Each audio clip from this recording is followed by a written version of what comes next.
Hi, Holly. Hi, good morning.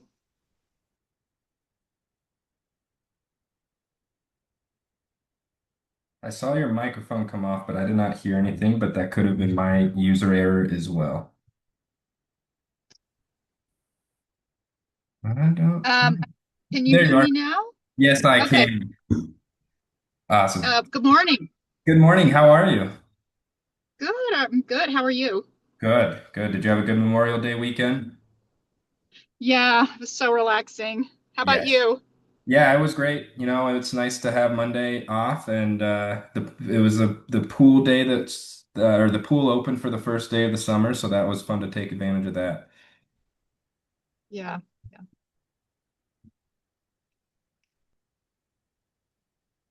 Hey, Lee. What's going on? How you doing? Good man. How are you? Doing good. Just recovering from the weekend. I feel that. Ready for this Avs game tonight. I'm kind of worried. Yeah, yeah, I'm gonna be watching it with not much hope, but Yeah. also understanding that this is my last chance probably to enjoy a hockey game for the next 3 months of the most boring time in the sports world when it's just baseball. Right. So Yeah, it's kind of so yeah. sad, but we'll see what happens. Yeah, it's definitely not over. I mean, crazier things have happened in the NHL playoffs, but with the injuries now that are coming up and stuff, I don't see us having a good chance there. But Yeah, the odds are not looking good. no, no, but it'll be good just to watch, like I said, watch one more game and then hope that or remember how good we could have been. Right on, man. I'll let you do your thing. Thanks. Perfect. Yeah, we'll go ahead and get started here, guys. But if you have any questions, obviously don't hesitate to stop me. Um, but yeah, I'm gonna go ahead and share my screen. And we'll let that load. We don't need that guy. All right. So we are going to get started here again with our standard article that I always like to get started with Logan. And so essentially this week it's a little bit something new here. But what we're seeing this week, kind of what he talks about in this intro paragraph or a few paragraphs, is that active inventory did rise to 794 or 794,286. He also mentioned that the inventory growth is now just at, roughly 80.89%. So not even 1% year over year, which is close to turning negative. He also did mention that pending sales remained higher than the last year, so 79,000 instead of 72,000. And then mortgage rates are elevated, or remain elevated due to the ongoing Iran conflict uncertainty.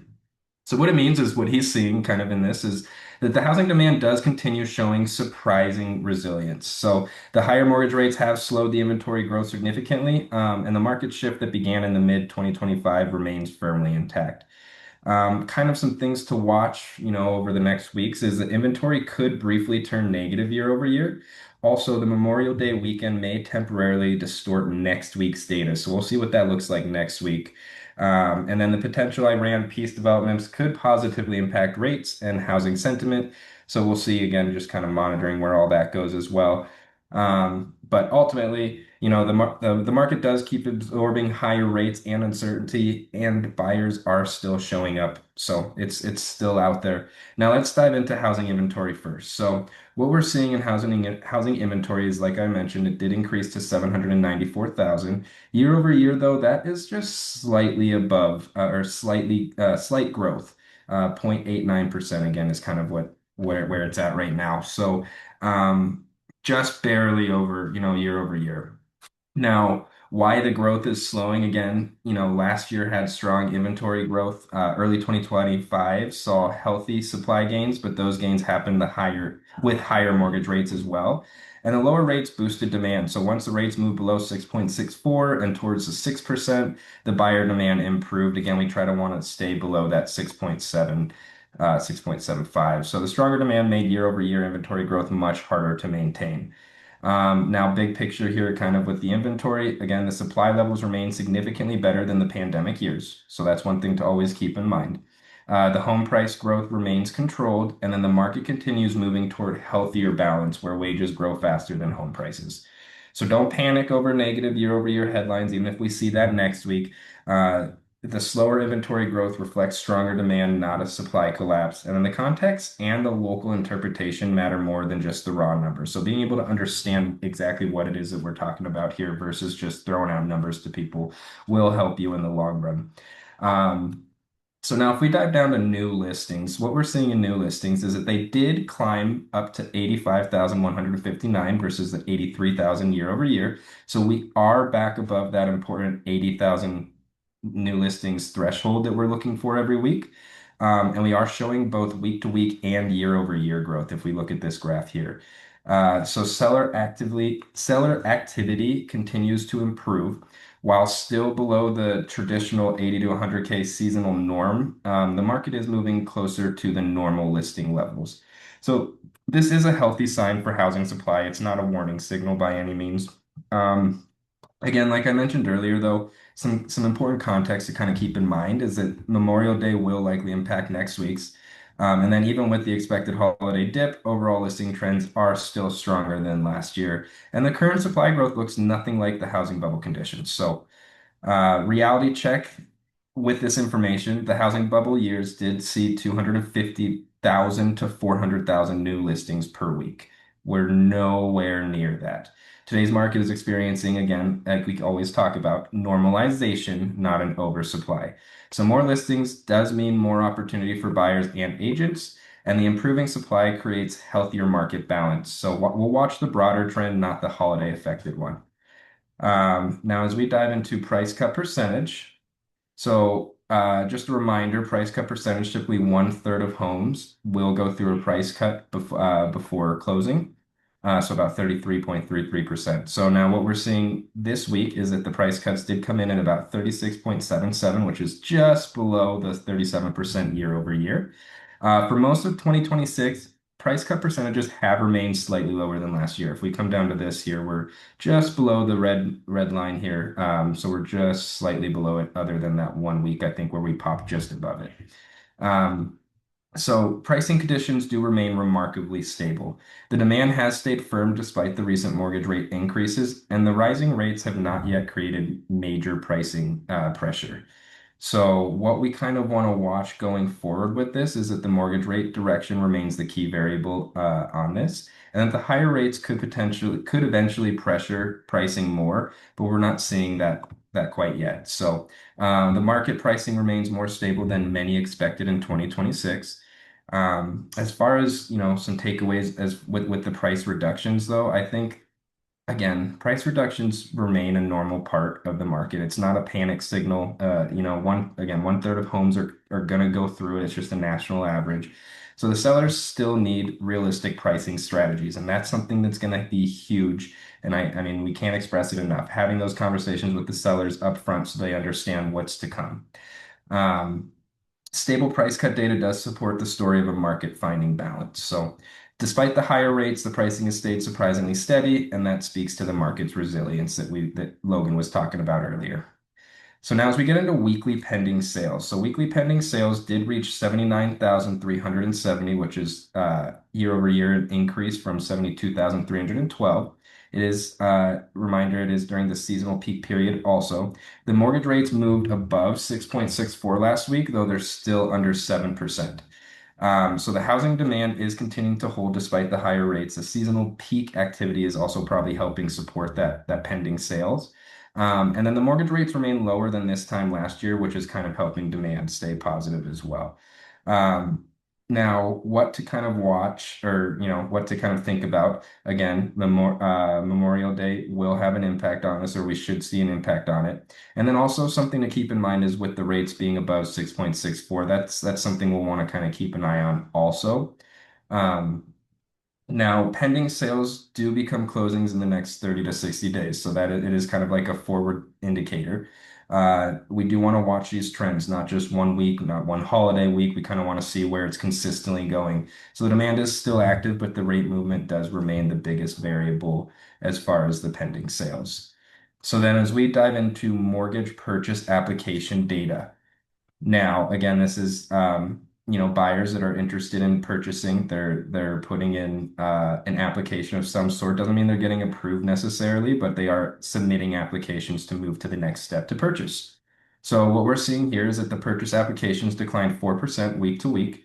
We are still up 8% year over year. So the weekly momentum softened, but overall demand remains positive. Um, Again, what we kind of want to watch here is where the rates go, if they're going to keep continuing to rise, if they get above 7, or if they stay below 7, or even come back down under the 6.64. Consistent weekly growth does definitely remain as the missing ingredient for the strong momentum for this market. So we would like to see, obviously, this positive. Now, I think Logan does mention that what we're looking for is at least 12 to 14 weeks of positive data. And as of right now, 2026, we've seen 9 positive, we've seen 9 negative, 1 flat week, 17 positive year over year weeks overall, though. And the demand is still positive for most of the year. So, again, we'll just kind of keep watching this. Obviously, this is a forward-thinking indicator as well, 30 to 90 days out at least. So the buyer demand is still active, but the mortgage rates will remain obviously the biggest factor. Kind of just seeing where that goes will definitely have an impact on the mortgage purchase application. So this is a market that reacts quickly to financing changes, as we've seen in the previous weeks. All right, so that's what Logan has for this one. Now we're going to hop to the next article here. All right, so I've got this one. Now, this is Meet the AI Platform Giving Every Agent a Personal Coach. So, essentially, what this article by Jonathan Delosier is talking about, essentially, is that there is a new AI coaching platform called Power Mentor launched for real estate agents. Now, with that being said, it is designed to give agents 24/7 access to personalized coaching, but keep in mind it's also AI, it's not a real coach.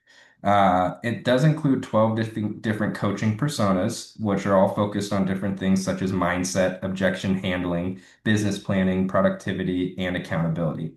Now, why this is kind of an interesting article. Um, Obviously, it's different. So what makes that different is it's not just role play or chatbot responses. It's designed to adapt to agent personality, business style, and individual goals. It does use previous conversations to create more personalized guidance, as any AI does. As you talk to it more, it's going to start understanding you more. So kind of the interesting takeaway here is that the pilot agent said that the platform felt more like a real coach than a generic AI, probably because as you talk to it more, it starts to understand you. And it also helped agents work through mindset and confidence challenges like fear, video, and marketing visibility. Obviously, compliance matters with this, and so be curious to see where it goes. But as of right now, this article did mention that the platform does avoid legal advice, contract interpretation, and deal doctoring. So obviously, contract interpretation, it's not going to be able to help you at all, which is definitely where, the real in-person coach is going to be able to help you and walk you through those things. It does push the agents back to the brokers or attorneys for compliance questions. So even if you tried, it would just turn you down essentially. Ultimately, why I wanted to bring this up is AI is moving beyond content creation into agent development and coaching. And while I do think there's some huge positives and huge benefits for an in-person coach, I think this is a tool that what you could actually do is utilize it to help keep yourself accountable as well. And so, what that looks like, that's up to you. But ultimately, like it's just another avenue for those of us out there. Like, I know I'm not very good at holding myself accountable, so this is definitely something that could potentially help just holding me accountable for certain things.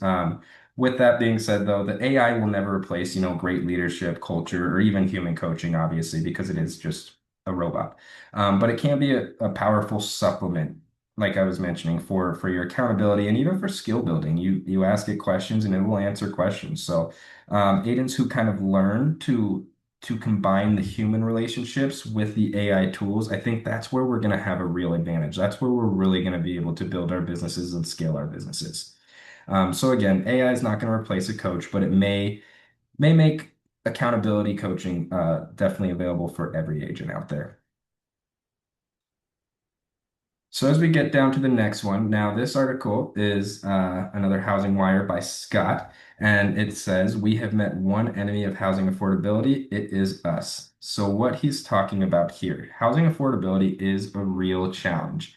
But it's not only about prices rising faster than incomes. The homes that Americans buy today are very different from what we've seen in previous generations. So modern buyers often expect larger homes, more bathrooms, bigger garages, higher end finishes, smart technology, home offices, luxury style amenities, and the list goes on and on and on. And really, what it is the American home got bigger. So what they'll do is they'll compare in this article, the 1971 median home was only 1,660 square feet. In 2025, we're now at 2,420 square feet, which is nearly 46% larger over time. So at the same time, the household sizes have generally gotten smaller, and Americans are consuming more housing per person than previous generations. So what this article means is it makes an uncomfortable, but I think an important point. Housing did not just get more expensive, housing also became a bigger and more feature-rich product. A 1970s starter home, for instance, and a 2026 starter home are definitely not in the same period. Today's buyers are often expecting the open floor plans, the large kitchens, walk-in closets, multiple living spaces, blah, blah, blah, blah, blah. But what once was qualified as a move-up home is now often viewed as the starting point, especially out here in Colorado. So it's kind of an affordability trade-off. So, builders can reduce prices, but usually by adjusting the home size, the lot size, they might how much they finish the home, the density, the floor plan complexity. And the challenge is that many of the buyers then want lower payments and they want larger homes and premium features and prime locations and bigger yards. So obviously those goals don't align. So I do think, this article is clear. This is not entirely a consumer issue. The real affordability pressure remains, with zoning restrictions, insurance costs is something we've talked about, labor shortages, land prices, infrastructure expenses, and regulatory costs. So these are all raising costs before the construction even begins. So the reason I brought this up or why this matters for us, this is a powerful conversation to have with your buyers. Affordability is not always about, housing is broken. Sometimes it is about matching the expectations with the budget and the priorities. And if we can have those conversations with our buyers from, square one right off the bat, it's going to help us. Great agents will help their clients navigate the trade-offs between location, between the size of the home, the features, the payment, the lifestyle goals, and finding out what's really important to those buyers out there. So again, I just bring this up because housing got more expensive, but it also got bigger, more complex, and packed with expectations that previous generations never considered standard. So as we move on to the next one, we're going to hop over to Inman for a couple. Now, this one is just, I wanted to kind of keep everyone updated with this. Judge orders MRED to restore Zillow's access to all Chicagoland home listings. I'm not sure if any of you heard about that out there, but there was a lot going on around the Zillow and the Chicago MLS. And so ultimately, what's happening is a federal judge did order Chicago area MLS MRED to temporarily restore Zillow's access to listing data. So Zillow had lost access to more than 60% of Chicago's listings after MRED cut its feed. The listings were restored within hours of the ruling, but this is only a temporary legal decision, and the broader lawsuit does still continue. So just like thinking about that real quick, I mean that's all of a sudden 60% of the homes that were that was on Zillow were just gone, and they probably looked pretty bare then with what they had on there. So what sparked this fight? It's obviously the latest chapter in the growing battle over private listings, MLS control, portal power, and consumer access to listing data. So Zillow claims that MRED and Compass coordinated to reduce their transparency and limited listing visibility.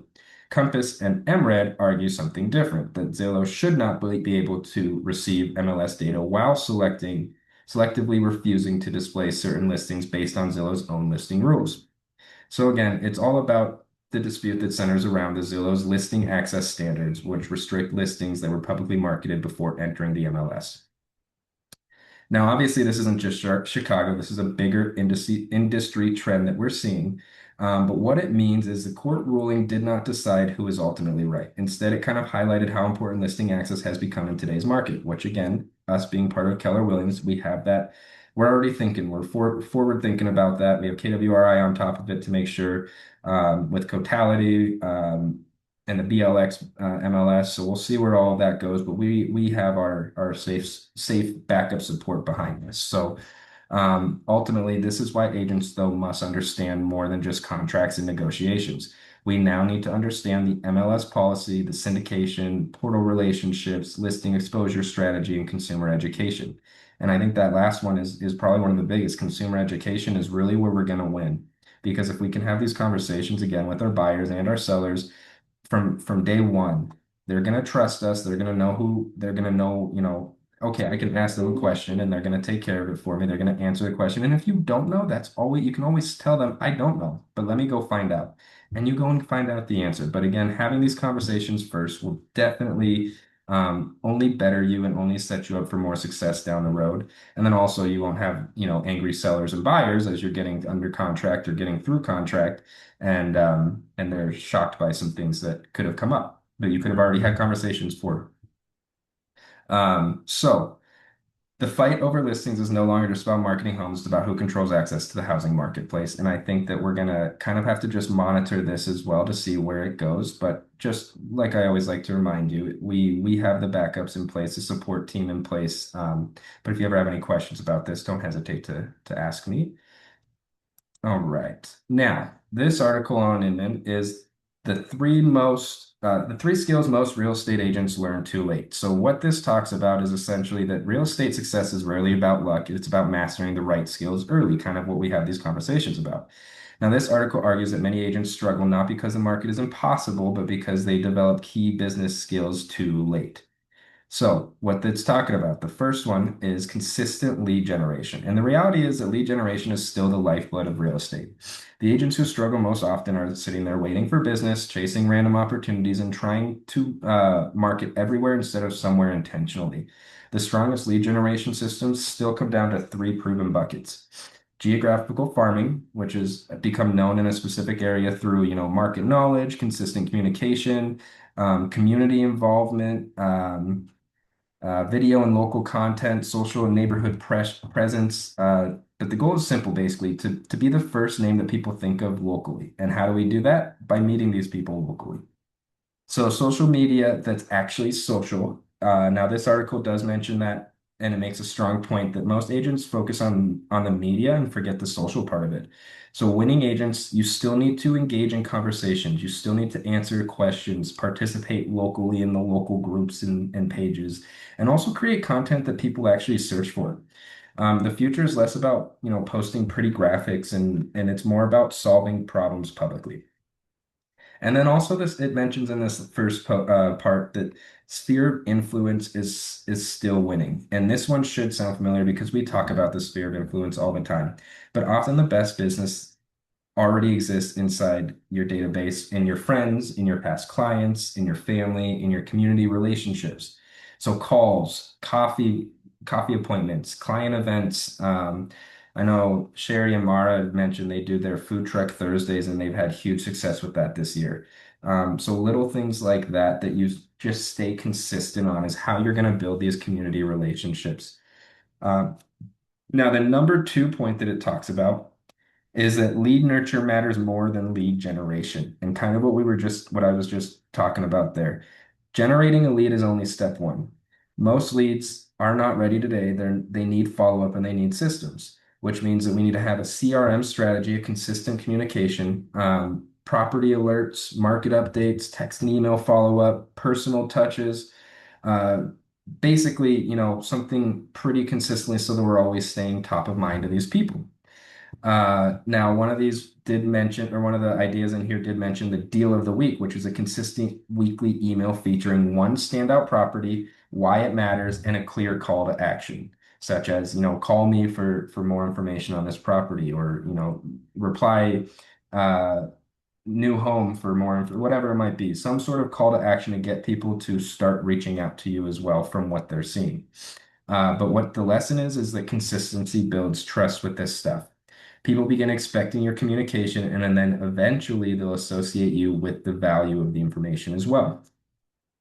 Then the third part of it is the new skill, getting recommended by AI. And this is something that I'm still learning about as I'm going to talk about it. But this is the newest shift. So consumers are searching differently. Instead of homes for sale near me, They're increasingly asking things like, who's the best realtor near me? Who knows this neighborhood? Who specializes in this type of property? Which means that we as agents need more than SEO. We now need AEO, which is also known as answer engine optimization. So essentially utilizing AI. And what AI looks for when people search is consistent bios, clear specialization, strong reviews, local authority, helpful content, and matching information across these platforms. AI platforms do reward consistency, credibility, and proof of expertise. So what does that mean? Well, this article was really reinforcing something that we are constantly talking about. The business fundamentals haven't changed, but the delivery systems have. Lead gen and relationship building are still king, and now AI visibility is joining that conversation. So what do we take away from this article? The agents who win moving forward will master generating your opportunities, nurturing your relationships, and showing up where consumers and AI are searching, which this in turn is going to create a business that becomes more predictable, more scalable, and less dependent on luck or on your market cycles that we see.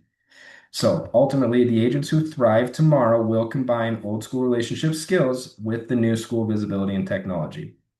So I do think, regardless of where you're going in your business, the AI does have some part there. Now, the last article here that I want to talk about is Meet the Hyper ADU. Now, this I believe was in New Jersey, yep, Jersey City, New Jersey. And so what's happening in this article is a project in Jersey City introduced a creative housing concept called the Hyper ADU. Instead of demolishing a historic home, developers are restoring the original house and they added three modern townhomes behind it. So the project blended historic preservation and a new housing creation. Now, again, I bring this one up just because it's a whole new avenue or a new creative idea that we're seeing out there in the market. So what is a hyper ADU? Well, traditional ADUs, well, let's start with what is an ADU? It's an accessory dwelling unit. Um, they're usually backyard cottages, garage apartments, smaller secondary housing units. But this project specifically took the idea further. So instead of one small backyard unit, they created multiple housing units behind an existing home while preserving the neighborhood character with that historic home. Also, um, this I think this is important because it's a project that solved two competing housing challenges. So number one, more housing is needed. So housing shortages obviously continue nationally, and communities do need additional inventory and density. And the other piece of this is that communities want to preserve character. They don't want to get rid of the home, the historic feeling of their neighborhoods or their homes. So residents often resist tear down redevelopment, and historic homes and neighborhood identity do matter. Well, this hyper ADU model attempted to do both. Now, the interesting part is originally the owner planned to demolish the historic home and build a larger multifamily structure. But then they got community feedback and city discussions, and then the project shifted to saving the historic structure and adding housing behind it to preserve the streetscape and the neighborhood feel. So the result of that was it was a restored home in front, three modern townhomes behind it, and then the community was backing it along the way. Now, this is a part of a growing conversation, obviously, around missing middle housing, gentle density, ADUs, creative infill development, some sort of things we're seeing all over the country and in our local areas as well. The cities are increasingly asking, how do we add housing without losing neighborhood identity? Projects like this one offer at least one possible answer. Now, as far as Colorado goes, this conversation matters here too because we are still facing inventory shortages, affordability challenges, growth pressures, and ADU and zoning discussions. So the creative housing solutions may become a larger part of future development conversations. What we can take away from this article, if anything, is that, again, housing solutions are evolving. And this reminds us that the development does not always have to mean that we're going to tear it down, build massive apartment projects, and then lose all the character of the homes and the neighborhoods around us. Sometimes innovation comes from working with what already exists. So, as you know, with this article, I'm sure we'll have more down the road, but there's always just some sort of creative way out there that people are always trying to, find a new creative strategy. And this is one of those. So the last piece I want to do is I want to just dive into our local market here in Colorado, or at least in the Matrix Denver MLS of what we're seeing. So if we look at last week versus today, Last week's new listings was 1,816, while we're down to 1,328. The coming soon was 231 last week. We're now at 234, so really not a change there. Back on market, we were last week at 279. We're now at 247, so a slight decrease there. Uh, Price decrease is at 1,627 as opposed to last week, which was 2,107 or 2,107. So we did decrease there. Pending, we saw a decrease as well, but a slight decrease. We went from 1367 last week to 1,212 this week. And then the close was a slight decrease, also a little more than 100. We were last week at 1,145, and we are now at 1,036. So we are seeing some changes there, some decreases there as well. Now, ultimately finishing this off with some final takeaways. The housing continues to prove more resilient and more innovative than the headline suggests. So thinking about what we just covered, the mortgage rates are sitting near yearly highs, the global uncertainty and the bond market volatility doesn't help by any means. The inventory is nearly turning negative year over year, but the demand is still holding firm. The listing and the portal wars are reshaping the industry and what we're going to see in the months and years to come. And also, AI is transforming how agents grow their business. And then lastly, the new housing models are emerging to address supply and affordability. And yet, with all that going on, the market's still moving. This week did show us something important. I do believe that housing is not frozen, it's adapting. As we see every week, it's normalizing. Consumers are adapting, builders are adapting, technology is adapting, and the industry itself is still evolving in the real time. The question is, are we adapting with it? Three big lessons from this week, I think. The first one is the market is stronger than people think, even with the rates above 6.64%. The pending sales stayed positive. The purchased apps remained positive year over year. The new listings improved and the price reduction stayed stable. That's not a behavior of a collapsing market, that's an adjusting market. The number two thing that we can take away is that the real estate is becoming more transparent and more competitive. So between Zillow and the MLS disputes, the brokerage data control, the listing visibility matters, and the AI-driven search, consumers are becoming more informed and they're asking smarter questions with the help of AI. So, which means agents must become smarter too. We must become smarter educators, and we can utilize AI to help us with that also. Now, number three, the future belongs to adaptable agents. This week may have quietly been one of the biggest tech weeks we've discussed. We've talked about AI coaching, AEO, and AI visibility, new listing technology, and changing consumer search behavior. So the agents who embrace these tools without losing the relationship side, you still have to have that relationship piece with your clients and your database. But that's how you're going to separate yourself. So we're going to win in this market, not through fear, not through doom headlines, because we have to understand those doom headlines and understand the context of them. But again, through education, consistency, through our local expertise, through our market knowledge, our relationship building, and our adaptability with all these changes. Because consumers do not need panic right now. They need perspective. And if we can have education on it, we can gain our own perspective on it. So the final line I want to leave you guys with today is that this market is not rewarding perfection. It's rewarding professionals who stay informed, who stay adaptable, and continue to show up when others pull back. All right, guys, that's all I got for you today. And I appreciate you all hopping on and taking time. And if you, like I said, if you have any questions, please don't hesitate to reach out. Thanks, Chris. Thank Thank you. you. Have a good rest of your Tuesday. Take it easy.